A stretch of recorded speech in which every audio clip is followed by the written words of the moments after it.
T here. Good evening, good morning, good afternoon, wherever you guys are. I just want to share a little bed crime bite with you. Why do I always think of brownie bites when I say that? Yes, your girl has a sweet tooth, and le chocolat is at the top of the pyramid. The headlines with Bryan Kohberger's name in them today range from Judge in Kohberger case denies motion to stay the case, to Bryan Kohberger granted stay in Idaho murder trial. So which is it? Was the stay granted or not? Let's talk about it. First, stay in legal jargon means an action taken by a court to stop a legal proceeding. Simply put, Kohberger and his defense team asked the court to stay or stop the proceedings in Kohberger's case indefinitely. That's what they asked for, but that's not what they got. Instead, Judge John Judge ruled that he would stay or pause Kohberger's case from proceeding toward his trial just for a period of 37 days. Thus, the judge gave Kohberger's attorneys 37 extra days, as opposed to an indefinite amount of time, to review the grand jury materials. While the defense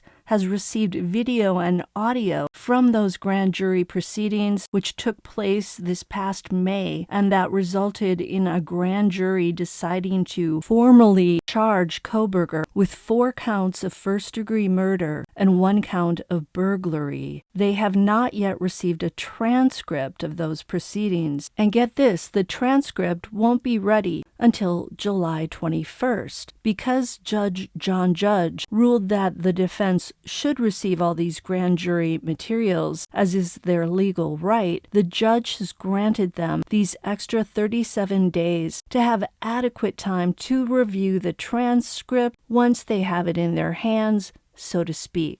Once those 37 days are up, if the defense is able to show proof that the methods that were used to select the grand jurors were legal or biased or flawed, or that there was substantial failure to comply with the rules of the court, then the judge said the defense can file another motion to stay the proceedings indefinitely or to quash Kohberger's indictment, but the defense would have to present a sworn statement of facts that, if true, would constitute a substantial failure to comply with the procedures for selecting a grand jury. So this stop to the case's movement through the court and toward Kohberger's trial is only for 37 days, after which time the defense will either have the proof they need or they won't. And if they don't, it sounds like the case will continue moving forward. Apparently, this grand jury transcript taking so long to be prepared is not unusual. According to Peter of The Lawyer You Know, these transcripts always take a long time to prepare because every word spoken during the trial has to be typed. And I'm sure that transcript has to be checked and double-checked to ensure there are no mistakes in it. So the bottom line is, the judge denied an indefinite stay or stop to the proceedings, but he did grant a 37-day stay to allow Kohberger and his defense team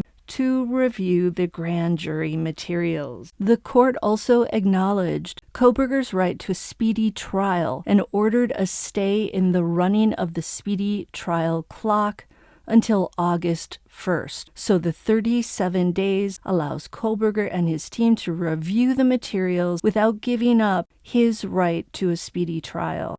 The judge said this 37-day stay does not affect any other aspect of the case, so the scheduled start date of the trial, which is set to begin on October 2nd, is still in place. So that's that. I hope it clarifies things for you. If you enjoyed this video or learned something, smash that like button, subscribe to my channel, it's free, and I'll see you next time.